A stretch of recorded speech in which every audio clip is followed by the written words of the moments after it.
Football is our religion. The One Course Stadium is our church. Nigel Clough, the God we choose to believe in, and by name, I am your priest. This is the Sunday Sermon.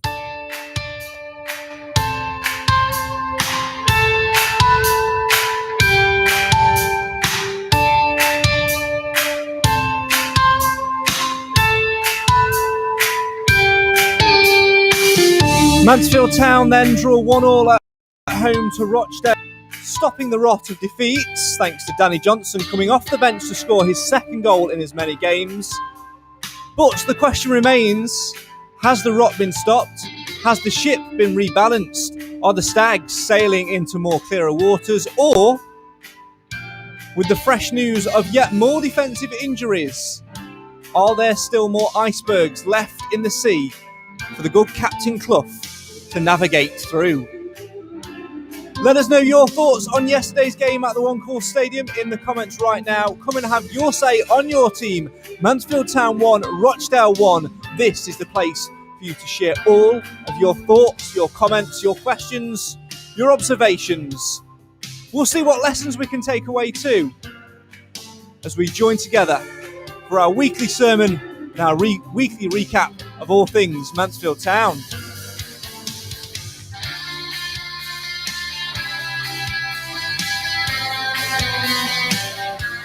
Joining me on this voyage into Mansfield Town of yesterday and recapping what we saw on the pitch, we've got our usual Sunday sermoner, Mr. Clive Parkin, on the other side of Mansfield over in Edwinstowe, and away from his PA box, making his third appearance of the season, we're joined by the Nathan substitute, Mr. Alan Wilson, and of course, on the live feed, by you. Get involved right now in the comments and have your say on your team on the show for the fans, by the fans. Why? Because Mansfield always matters.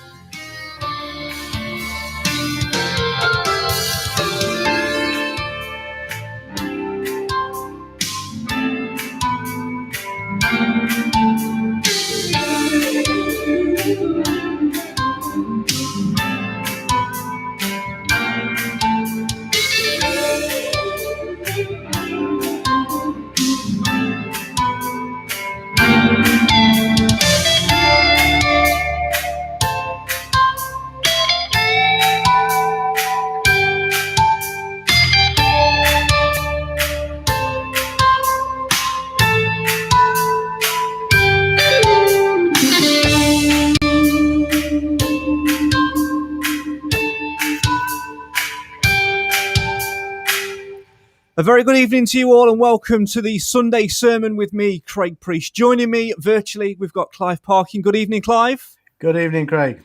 And we've got the man making his hat-trick appearance. It's Mr. Alan Wilson. How are you, mate? I'm very well, thank you, Craig. I noticed in there as well that you were taking a quick swig of a drink out of a very familiar mug. Correct, Mansfield Matters mug, the one and only. Absolutely.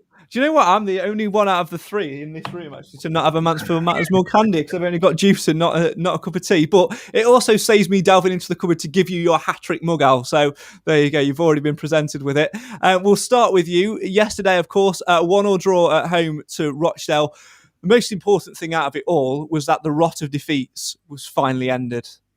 Yes, I'd agree with that. And I also thought there was gentle signs simmering in the background to, for a foreseeable better future, personally.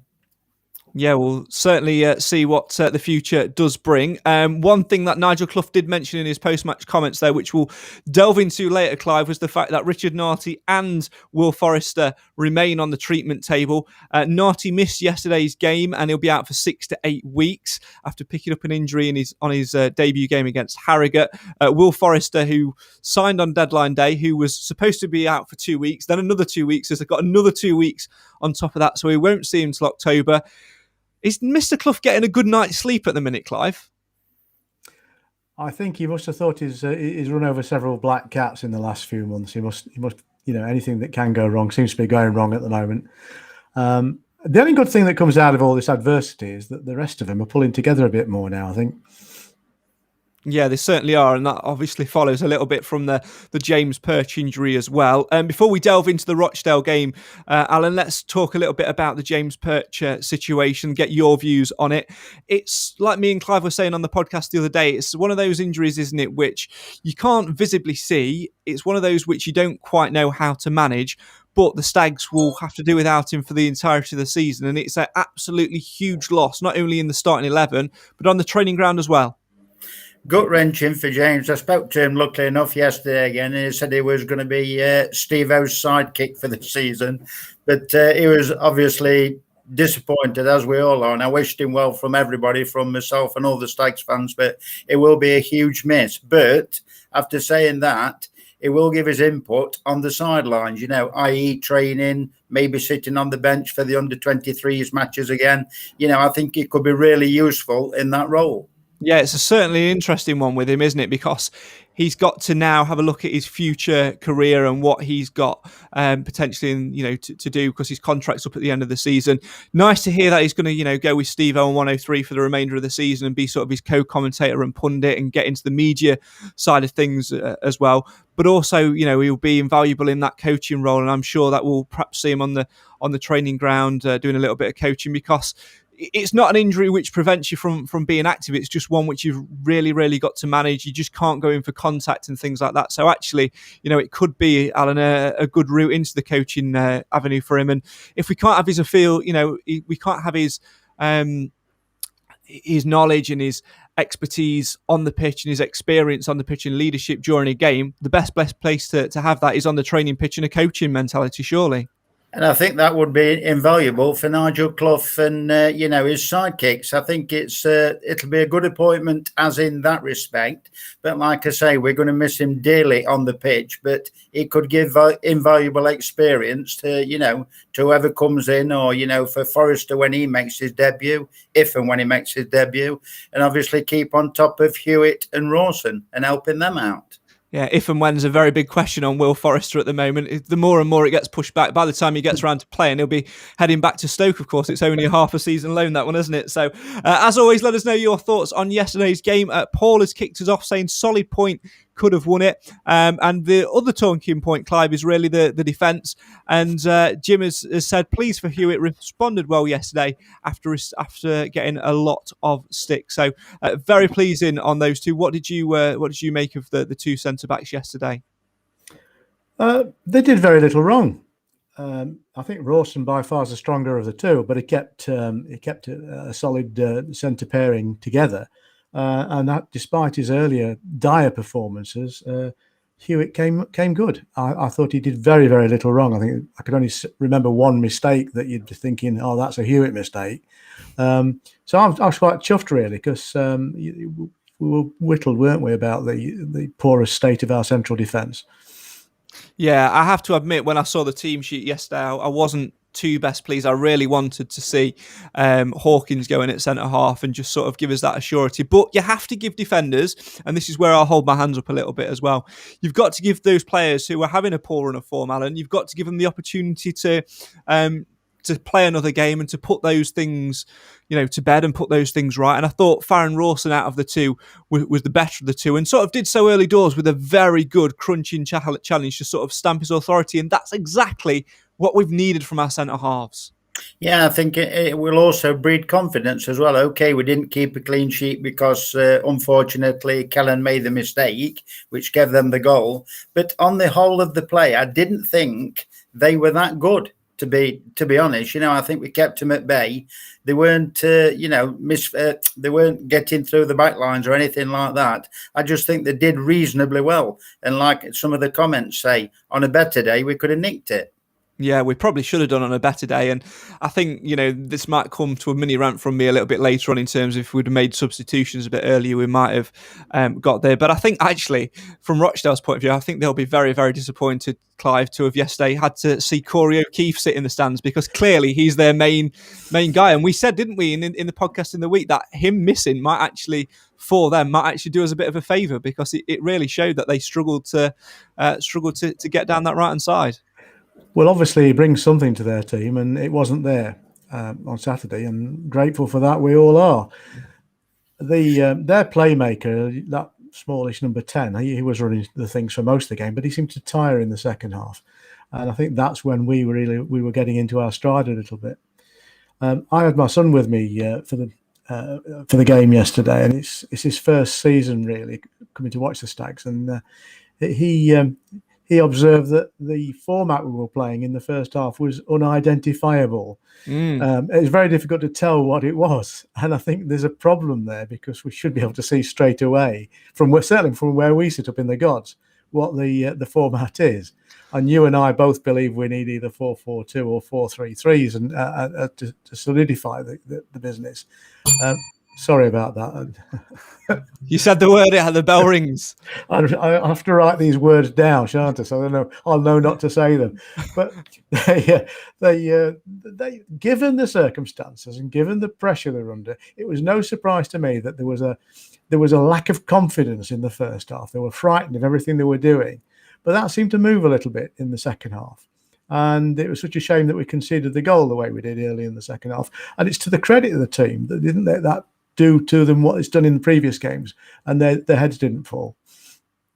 Yeah, it's an interesting one. You talk about formations, and this perhaps leads me to my little rant about substitutes as well, because like you say, your son, your lad, has got it absolutely spot on. We were very unidentifiable yesterday. We spent a good 10 minutes trying to work out what we were playing. At one point, we were playing a 4-1-3-2. At one point, we were playing a diamond again, and then 5 across the midfield. It looked very disorientated and disjointed. It was only really when we made the substitutions. And do you know what? I actually say, thank God that George Marish got booked, because it prompted a reaction from Nigel Clough. I don't think he was going to bring Stirk on, to be honest. He was planning to bring Johnson on, which he did, of course, on 70 minutes. But George Marish got booked whilst the paperwork was being handed over and things like that. And straight away, he sort of pointed to Stirk and said, "Up you get, you're going on, get ready, you're going on," and made that double change. And that prompted a change in system for us, where we went with that identifiable 4-3-3. And that, for me, Ali, is what sort of changed us the game a little bit. We were a little bit more comfortable within our own skins. We were chasing the game, of course, which gave us a little bit of momentum and a little bit of something to aim for. But we had that identity at 4-3-3. And for me, if it was me choosing the team next week, I will be starting the side which we finished with, bar for one player. I'll come on to who later on, but I'd definitely be starting the way we finished last week. Well, I think Skirt actually starts, what Quinn left off doing. It helps McLaughlin down the left-hand side, and it just balances that side up. And he also came on with plenty of energy, which helped, towards McLaughlin feeding Barry and et cetera, down the left. He was absolutely outstanding yesterday as well in Jordan Barry. And again, down that left-hand side is where he has his identity, and he played on the left-hand side of the midfield all the game. But as soon as we went to that more identifiable 4-3-3, certainly looked a little bit more proven. I'd definitely like to see more of him when Stephen Quinn's back as well. Him, Quinn and McLaughlin down that left-hand side, Clive, would be certainly a good outlet. Yes, I mean, if you don't play Jordan down the left-hand side in his streakish role, I don't know what you're going to do with him, because that's his best place. And certainly, well, you could do it as an emergency centre-back. But I mean, the point is, he does stretch the defence of the opposing side, which means it leaves a bit of a gap in their midfield, which with our midfield, if it does its job, can exploit. And on that note, I thought I have to say that Lapsley's made yet a further improvement in form on the evidence of the game against Rochdale. He's still not where he was and where he wants to be, and will be, I hope. But he certainly improved again, game on game. Just going back to Narty for a second, if Narty's sufficiently injured to need 6 to 8 weeks off, why the heck did he get played in game 2? I mean, we threw him in on game 1, which I thought was unfortunate anyway. And quite honestly, that would explain to a certain extent why his performance wasn't that good down in Warsaw. Yeah, so just to clarify this for anybody that missed it, Nigel Clough in his post-match press conference yesterday confirmed that Richard Narty will be out to 6 to 8 weeks after picking up an injury during his debut against Harrogate, which was then further aggravated in the second game against Walsall, which Clive alludes to.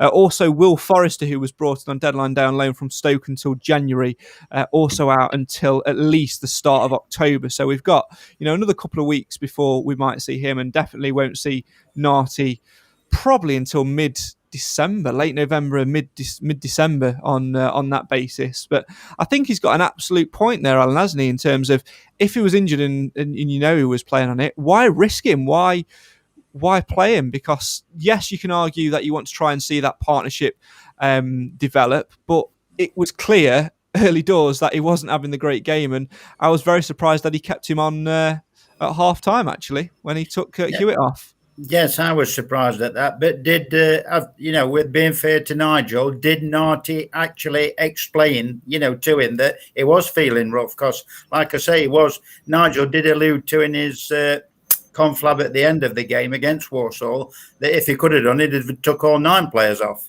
Apart from the 2 that he mentioned, which was Bishop and Hawkins. So I'm just wondering whether Narty was truthful to himself, or did he want to actually play the game, start making a bit of a rock for himself, with the rest of the defence. Yeah, it's certainly one of those which I guess we'll never know. Let's go back to yesterday.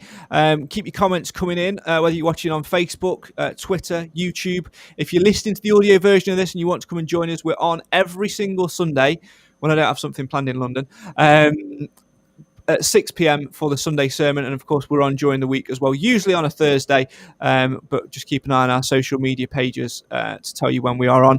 Andy, speaking about yesterday, the 1-1 draw with Rochdale, says felt only Mansfield could have won it in the end, but for 70 minutes we made them look very good, which we weren't. Yeah, we certainly have to be a little bit more reactive. I thought it took us a little bit too long to make those substitutions, as I say. Stuart says just disappointed all round, but let's hope we now build on that draw. It's still very early days, luckily. Paul says Rochdale's number 4, disgraceful, rolling off the pitch, then rolling onto it. A lot of Rochdale cheating going off yesterday. That did give me a little bit of a giggle. Made me swear. Yeah, well, I heard it.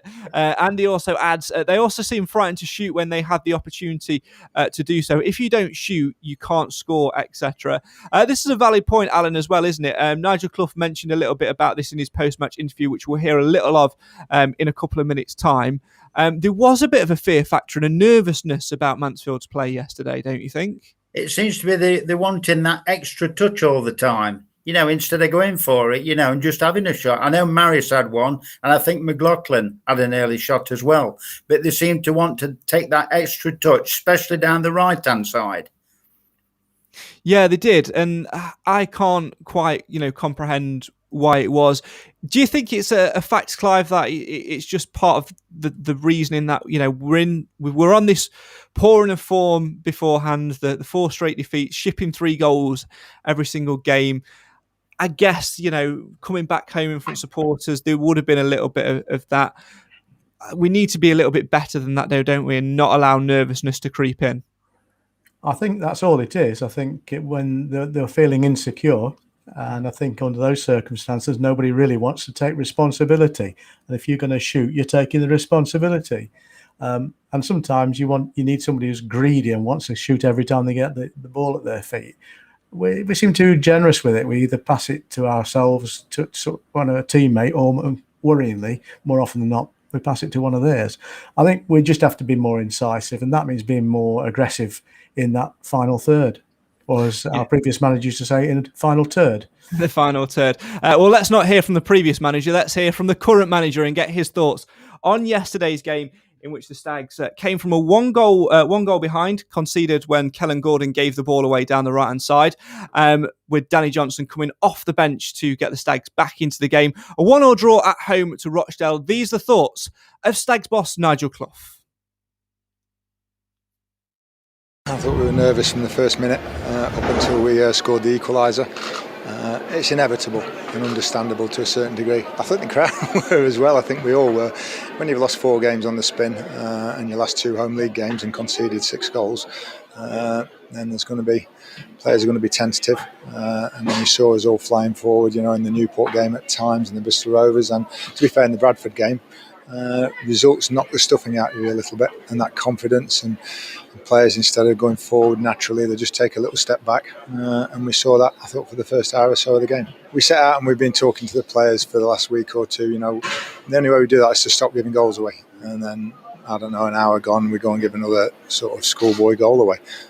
Nobody's doing that in the other opposition teams. Nobody's giving us goals. We've had to work unbelievably hard to get an equaliser and create anything, and yet again we give goals away. Honestly, day after day we're trying to drill it into them. No chances, no mistakes, and players keep doing it. Bish hasn't had an awful lot to do today, but he was very competent in what he did. Back four was good. I thought Ollie Clark protected it well with George Maris, but also the importance of the subs today coming on. I thought they energised us. At 1-0 down, all of a sudden Ryan Sturt comes on and looks bright, and Danny Johnson gets us a goal. And Harry Charlesley on the pitch was brilliant to see. That's exactly what he does, and that's his typical Danny Johnson goal. It's with his wrong foot, but he's just sort of steered it into the bottom corner. And after that point, I thought we were the most likely team to go and win it. Harry Charlesley's had the shot, which I thought he should have left for Ollie Clark. He's charging through from the edge of the box, and you just think, leave him, get out of the way, and he'll put it in with his right foot in the bottom corner. Harry decides to have a swing and it's the target, but the goalie makes a great save. But as probably undeserved as it would have been, we're not far off winning that game today. Stags boss Nigel Clough speaking to iFollow Stags. You can get more Mansfield Town content and interviews by heading, of course, to mansfieldtown.net/iFollow, where you'll also see a post-match interview with Stags midfielder George Lapsley as well. We'll talk a little bit about him in a second. But one thing I want to come on to, Clive and Alan, is, of course, what Nigel Clough mentioned in his post-match interview there. He said that we looked a little bit brighter when the subs came on. We mentioned it a little bit earlier on, but let's delve a little bit more into it, of course. When those substitutions were made, we did look a little bit brighter, as Clough said. Danny Johnson again coming off the bench to score yet again. I wonder, though, Alan, why he perhaps didn't start with Danny Johnson. It's been a bit of a mystery for me over the last couple of games, because definitely in pre-season, in the first couple of games, both him and Hawkins were putting together a nice little partnership up there. I'd agree, but it's like we've said before, we don't see what happens in training. Something might have, it might have not played so well or whatever. But I do believe that he'll play from the start next Saturday, because it's Leighton Orient, isn't it? And obviously that's where he came from. So he'll want to prove his point, that he will. So hopefully he'll get to start, and Stirk as well. Yeah, I mean, I alluded to it earlier, Clive, that I said I'd start the team which we finished from Saturday, next Saturday. And I said there'd be one name who I wouldn't start, and Alan's just mentioned him, and it's Ryan Stirk. And that's not a criticism towards Stirk. I just think you have that one player, those one or two players within your squads who are excellent value when they come off the bench and really change the dynamic and give something. And I think for me, Ryan Stirk is that player. To know that you've got Maris for 60, 70 minutes and then Stirk to come on, I think that's a good asset and a good weapon to have. So I'd be looking to start with the team which we finished with yesterday, next Saturday at Leighton Orient, with the exception of Stirk for Maris. Thoughts on that? Yeah, it sounds a bit unfair, because Stirk came on and it was brilliant. I don't mean it to be. I don't mean it to be at all. Oh, no, it's a cameo role, and what he achieved while he was on, he brought a bag full of energy on the field with him, and he battled, and his distribution was good. So on that basis, he merits more time on the field. But I take your point. I think it's useful to have a super sub, but we've got to get the 11 on the park right. I mean, worry about the subs afterwards. But I thought all three subs, and it's to Clough's credit, I suppose, all three subs provided something new when they came on, especially Johnson and Charlesley.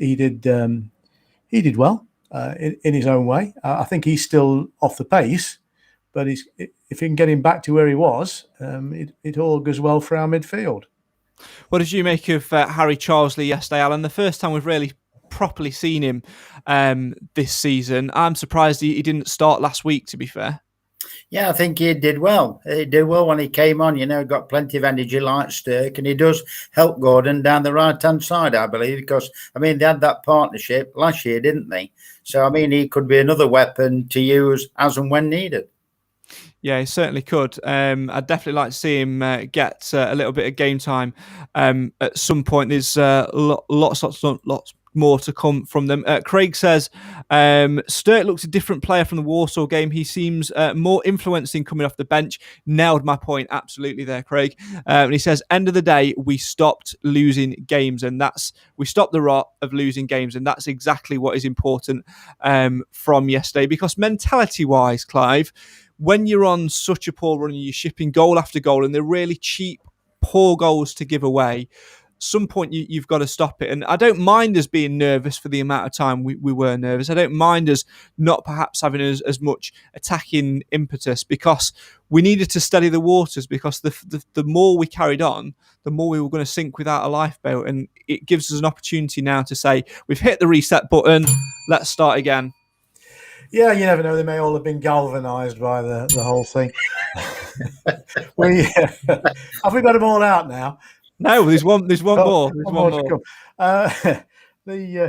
The thing is, there's still a hell of a lot of season left, and it's too easy to panic. All right, no one wants to have a run of bad form and a run of poor results, which is what we've had. And this, by comparison, has got to be a good result.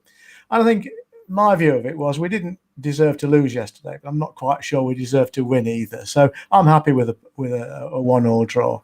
I'm happy with a draw because I forecast a draw, didn't I? I forecast a 0-0 draw, but I'll take the credit for forecasting a draw. Yeah, but you get 1 point for that in the podcast prediction league. I however, get all 3 because I said 1-1. Well, I need all the points I can get. Just remember that. So do I. So do I. Fair play. Craig in the comments says Kel Gordon made the mistake yesterday and he knew it. After that, he looked hungry to make up for his mistake. And I don't mind that at all, Alan, really, because every player's got a mistake in them. When you're on the form that we've got, we're bound to make a mistake. And as long as a player is willing to put the shift in to make up for it, I've got no issue with that. We saw it with Kel Gordon. We saw it with Farron Rawson from the start of the game getting stuck into challenges. We saw it with Hewitt a little bit trying to win headers and trying to be a little bit more commanding in there. So, hopefully it does spur Kel Gordon on to, keep his place, because, there are other options there, even though we are short at centre-back. We've got James Clark, who Nigel Clough, he likes his attitude, and it seems to make him captain for the reserve games and the under-23 games and things like that, knocking on the door and other players that can play in that position as well. Yeah, but if that's the case, if need be, like in the under-23s match, just try it with James Clark at the back and Kel Gordon just at the front of him. Put him as a midfield stroke winger, because we know Kel Gordon can take a player on. So it might be worth a try, doing it that way, other than in a league match. You can only do that, Alan, if you've got confidence in your centre pairing and your defensive midfielder, though. We haven't quite got there yet. I don't know. Yeah. I think Ollie Clark, I thought yesterday, after his suspension, my thoughts on him as a captain are completely different. But I think yesterday he had a decent enough game trying to break things down and trying to get things moving for us. Yeah, he did all right. He made a few bloomers, as he tends to do, but he plays in a lot of the games, so he's going to make mistakes, and you're going to realise it. You're going to see them. But of course, he assisted for the goal as well, so I'll give him credit for that. One player who did come back into form and come back into the limelight a little bit yesterday, Alan, was that of George Lapsley. What did you make of his performances? What have you made of his performances so far this season in comparison to yesterday? Because again, for me, like everybody else, it's trying to find that settled formation, that settled position for him. I would put him in the same category as Clark. Not for yesterday. I thought Lapsley was outstanding and he would have been my man of the match just before actually Paul Brown from AWAS funeral directors said that, it was going to be him for the man of the match. But I just think he's been a little bit off the pace. Maybe he's not playing in the right position to what he's used to or what he likes. But I think he was a lot more There's a lot more quality to his play, should I say, for yesterday.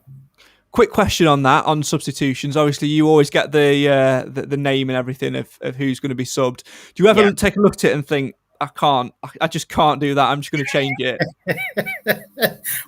Once or twice, yeah, but I mean, I'm only a PA announcer, I'm not the manager. Have you ever changed it? No. Alan, who is it that's sponsored by Billy the Cockatoo? Or Cockapoo? It's Stephen Quinn's home shirt now, not his away shirt, his home shirt. Right, there we go, cleared up that mystery. Let's go back to talking about Lapsley. Clive, what did you make of his performance yesterday? I think it's his best performance yet. And he tired because he worked really hard. I think it was just the right thing to do to take him off when we did. It was close run for a man of the match. It wasn't my choice, but I wouldn't argue too long and hard about it. Craig in the comments says Lapsley hasn't looked fully fit in his opinion. What do you make of that? I think I'd be inclined to agree with that. He's not quite found his feet. Well, there's got to be an explanation, hasn't there? Because the lad was on fire last year and he was banging goals in for fun as well. And some of it's down to fitness, which means if you're a yard off the pace, your confidence gets knocked a little bit as well. But I think it's a slow return. And as I said earlier, with a lot of season in front of us, if he can maintain that return to form, the trajectory, then I'm quite happy with that. Do you think it's a little bit of Rhys Oates coming into the club which might have knocked him a little bit, Al? I don't think so, not particularly, because he had that bad injury, didn't he? And he was on fire, for quite a lot of last season. Then he had that bad injury, and he hasn't really come back firing on all cylinders since. But yesterday, there was definitely a marked improvement. Yeah, there certainly was. Well, I think it's about high time to actually hear from the man himself. Now, let's head into the Stags dressing room and hear from George Lapsley, who was named yesterday's man of the match. Good point, first and foremost. I think going a goal behind, especially against a team like Rochdale, they're in good form, so I think it's a good point and something for us to build on. With the run we've been on, I think we've lost a few games which we don't feel we deserve to have lost, and then we sort of found ourselves on the back end of a few bad results. So the first thing was today was just not to lose and go from there. I think that's probably as solid as we've looked this season. I think obviously not keeping a clean sheet this season, the goal at the start of the game was first and foremost keep a clean sheet and we'll go from there, but that didn't happen. But when we conceded, I think this is a lot about the boys that our heads didn't go down and we got the equaliser. Personally, it's been, if I'm honest, a bit frustrated because I haven't probably performed as well as I know I can. So I just want to try and build on that and try and get back to the level I was at last year, because I feel like I owe it to the team and I owe it to the manager to get back to that level. I think I've had good spells in times, and today I think I'm sort of back on the right track, so hopefully I'm on the right road now. I think the gaffer said to me the other week, like, I'm the sort of player that needs to run in the team to sort of find my feet and that, and I think he's probably right. I think as time's gone on, I'm probably getting more to it, and if a few chances can come, I can start getting a few goals, hopefully. Midfielder George Lapsley speaking to I Follow Stags following yesterday's 1-1 draw at home to Rochdale. For more interviews, visit mansfieldtown.net/I Follow. You can catch lots of different content on there, including weekly updates from the Stags manager himself. We're going to talk Leighton Orient in just a second, and of course we'll be talking about our man of the match, because of course Lapsley was voted the sponsors man of the match yesterday, but who will be our man of the match? This is the time for you guys in the comments to get involved now and let us know who you think is the man of the match, and we'll get a belated tweet from Nathan Edge when he lands back on British soil later in this week. Honestly, has spent more time out abroad than anyone else. He's even, Clive, started speaking Spanish. We were having a little bit of discussion in the group chat the other day, and he was just typing everything in Spanish. Yeah, well, he's got a place over there, hasn't he? It makes me sick. I mean, only because he's not offered you the opportunity to get out there and go into his little villa. Yeah, that's the real reason, is it not? Yes, jealousy, complete jealousy. Yeah, absolutely. Let's turn our attention very quickly then, Alan, to Leighton Orient next week, whilst people get their votes in for man of the match. Tough place to go because they've again had a good start to the season. We know that they're always expected to be up there. You mentioned Danny Johnson earlier. He's going to be really, really hungry to get one over his former employers and get his third goal in as many games, surely. I would have thought so because they're second in the league, aren't they? And I mean, look Yeah. at, was it last year when we were winning 2-0 coasting and we ended up 2-2? I just think let unleash Danny Johnson, and we might see a different outcome next Saturday. Yeah, let's hope, Clive, if Jordan Barry does play next Saturday and we are 2-0 up and there's a couple of minutes left, I think it was 5 or 6 minutes left, that he steers away from the corner flag. So I think if he does, I might jump on the pitch and pull him away myself from the corner flag. Honestly, I still have nightmares about that game. Yes. Best forgotten, I think. Just going back to Danny playing on his old stomping ground, he'll be fired up. My only worry is he's going to get a booking, isn't he? Yeah. You're going to hoik somebody. But I've a sneaking feeling that we'll play well against a good team, and I think we've done it in the past. I think I remember us beating Forest Green Rovers unexpectedly on their ground. So I'm travelling down to London with great expectation and a little bit of naivety on my part, I guess. But that's travel in hope more than expectation, I guess, is what I'm saying. Yeah, second in the league at the moment, Leyton Orient. Played 8, won 4, drawn 3, lost just the 1. 16 goals scored, 7 conceded. But of course, anything is possible once we find our groove. And we are due, Alan, an away win, aren't we? We are due a win on the road. In fact, this season, I'd be right in saying that we've yet to see one since fans have been able to return. So hopefully we can make that long journey back, because they are better when you've got 3 points. Well, I think they're against column. I'll say it first on here, Craig. I think they're against column next week will be +2. It'll be 9 and not 7. Because I really do fancy us to pip them 2-1 next week. Well, we'll have to wait and see what finds out. I'm going to let you two have a couple of minutes now then to start thinking about your man of the match votes. Keep them coming in if you're watching on the live feed. Really want to hear your views on that. But first, whilst we give you a couple of minutes to have a little think about that, let's take a little trip around League Two yesterday and get the scores from around the grounds in League Two yesterday afternoon.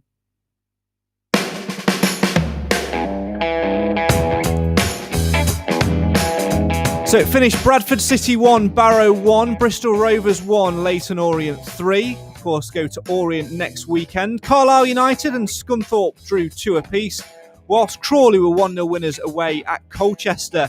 Exeter 2, Sutton 0. Newport 2, Warsaw 1. Northampton and Swindon played out a 1-1 draw, whilst it was goalless between struggling Oldham and Hartlepool. Port Vale got 3 points on their home turf, beating Harrogate by 2-0, whilst league leaders Forest Green Rovers put 4 past Stevenage at Stevenage. The final game in League Two, Tranmere won 2-0 at home to Salford. The league table then sees Forest Green at the top, Leyton Orient in second, Harrogate in third. Playoffs is Northampton, Exeter, Hartlepool and Port Vale. The Stags sit in 20th at the moment with 2 wins, 2 draws and 4 defeats. Propping up the league, Scunthorpe United in 23rd, Oldham in 24th. The Stags yesterday drew 1-1 at home to Rochdale, but who was your man of the match? We'll give our views in just a second. Let us know your thoughts in the comments.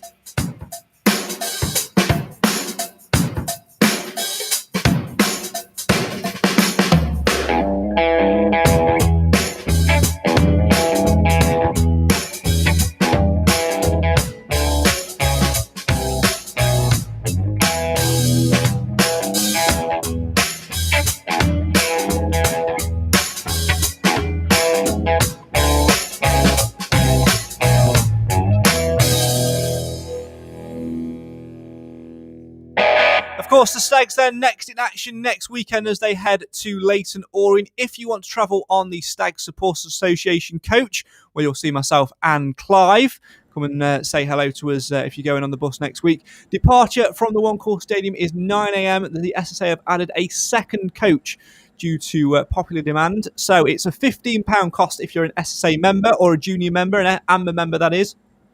£20 for a blue member or £25 for a non-SSA member. To book, call 07967 689 597. That's 07967 689 597 to book your seat on the SSA coach next weekend. Come and join us for that one. 9 a.m. departure from the One Call Stadium. Time now, though, to think about man of the match votes. I'm going to come to you first, Clive. How many people have you got in contention for your man of the match votes? 3. Talk us through them. Give us your reasons and give us your choice. Jordan Bowery, because I thought he was a bit of a menace, and I was pleased to see him a bit more energised. George Lapsley, because of improvement, and he was more in the game than he has been, and I think that augurs well for the future. But my man of the match is Faz Rawson. I thought he commanded well. He held Hewitt in place, and I think he deserves the credit for that. So Rawson gets one vote from you, Clive. Alan, how many are you thinking, and who are you going to give your vote to? I think there were basically, for me, there were two stood out yesterday. First of all, Faz. He played really well, and like Clive alluded to before, that he did command his area. He made a really good block first couple of minutes. But I just think Lapsley, for his endeavour, his outstanding running and his, workmanship, workmanlike play, I just thought he edged it personally. So I'd give it to Lapsley. So vote for George Lapsley in the comments. Craig has said Faz Rawson for me. Mark has gone for Rawson as well. I've got three contenders, two of which have been mentioned already, which are Jordan Bowery and Farron Rawson. Ollie Clark is my other nominee. I thought Clark coming back in as captain had a good game. Had a lot to make up for having served the suspension and not being able to help the team. You always feel as a captain that you've let your side down when you're serving a suspension. So he had a little bit of something to prove, and it was a good ball in for the goal as well. So he's definitely in contention. I've mentioned it on a number of occasions that Rawson, from the very first minute, certainly sort of stepped his game up and sort of stamped his authority and tried to eradicate those mistakes and errors which have been made in the past. But my man of the match is going to go to Jordan Bowery, who I thought, whilst he didn't have the game level which we know Jordan Bowery can have, he's been very unlucky or unfortunate to find himself knocked down the pecking order so far this season, with Johnson coming in with Oates and with Hawkins as well. And yesterday was put in his preferred position. The left-hand side, especially when we went to the left-hand side of the front three, looked really energetic, got us moving, lots of nice little hold-up play, lots of good little touches. So he gets my man of the match vote. However, I am outvoted, and sadly so are you, Mr. Wilson. The man of the match goes to Farron Rawson. So there you go. Clive is celebrating away there, Clive. Pleased with your victory? I'm having a drink out my mug. There you go. What's in that mug, dare I ask? Yeah, water. Just water. That's all you've gone for. Aye. Water out of a mug. Oh, there you go. There is one more thing, though, to finish off on. This is, of course, the Sunday sermon. On every single sermon, Mr. Wilson, we always learn a lesson, as you well know, because you've been on a Sunday sermon twice before now, or one sermon and one normal podcast, I think. One sermon and one normal podcast. Okay, so as you know from your last visit on the sermon, we do try and take away lessons from this, from the game. What would your lesson be? To keep going. Just never stop. Keep going right till the 95th minute, 96th minute, or whenever it is, because you just might pop that winner in. Clive, what about you? What are you going to go for? What's your lesson? Don't write the season off after 6 games. Is it 6? I don't know. 7, I think. It's 8, isn't it? Oh, it could be. Yeah. No, but we won the first two. So I've just, a long season, isn't it? So what you're saying is don't write the season off after I'll rephrase it. Don't write the season off prematurely. Yeah, there we go. We'll go with that. It is definitely 8, by the way. 2 wins, 2 draws, and 4 defeats. So there you go. I think they're very good lessons. You'll find out mine in just a minute. Before we sign off, though, for today's podcast, obviously we look ahead to next week. Leighton Orient, as we say. Big week for the Stags. It's obviously going to be a nice little away day for them as well, Alan. A good chance to pull together on the back of this draw to try and galvanise ourselves to end the toxicity. That's the other word I was looking for. And try and get 3 points at long last on the board. It's a big week for the Stags. I just think he'll unleash Johnson. Johnson will be chomping at the bit. He'll unleash him. He might get one. Hawkins might get the other. But I do believe we'll win 2-1. I've got every faith in him to come back from there with all 3 points. Let's certainly hope so. What about you, Clive? What are you hoping to see this week? Sorry, are we doing the forecast? No, well, we'll do that in the group chat in the week. Because I'm not there in the week, so I'll give you mine now. Go on, and I will forget this better, but go on. 2-0 win. Clive's going for a 2-0 win. And who are you going to pick as your goal scorers? Hawkins and Danny Boy. Oh, you'll have to wait and see what ours are later in the week, of course. If you want to play along with podcast predictions, details on our social media pages, of course. One thing we do want to see, or don't want to see this week, Clive, is when Nigel Clough comes out and does his midweek press conference. We don't want any more injuries, do we? We're running threadbare as it is.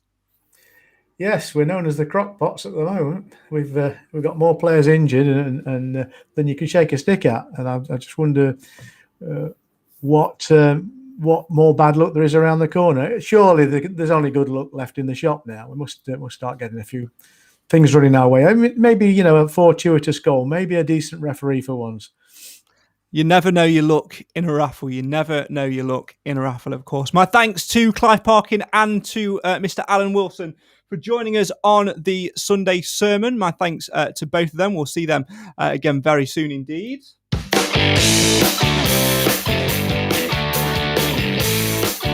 That, though, is all we've got time for on today's Sunday sermon. Today's lessons: don't write the season off prematurely.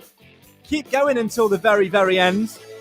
And from me, be reactive. Use everything you've got. It's a team game. It's not just about the starting 11. Let's everybody pull in the right direction to balance the ship out and sail into clearer waters. We'll be back in the week and next Sunday for the Sunday sermon as the journey continues, as we continue to follow the fortunes of Mansfield Town. Why?